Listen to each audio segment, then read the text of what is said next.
Isinagawa ng Cagayan Police Provincial Office, katuwang ang Philippine Drug Enforcement Agency ang Barangay Drug Clearing and Intelligence Workshop sa Camp Tertiary Chicador, Tuguegarao City noong 13 ng Enero taong kasalukuyan. Dinaluhan ng workshop ng mga kinatawan mula sa 10 munisipalidad ng Cagayan kasama ang mga barangay officials, BADAC officers, MCAD focal persons at intelligence personnel ng Provincial Intelligence Unit.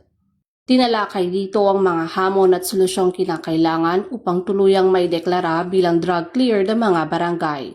Sa kabuuan, 15 barangay ang isinailalim sa proseso ng drug clearing, habang 20 barangay naman ang tinutukan para sa retention ng kanilang drug cleared status. Bahagi ito ng patuloy na pagsisikap na papanatili ang ligtas, maayos at drug-free na komunidad sa buong lalawigan.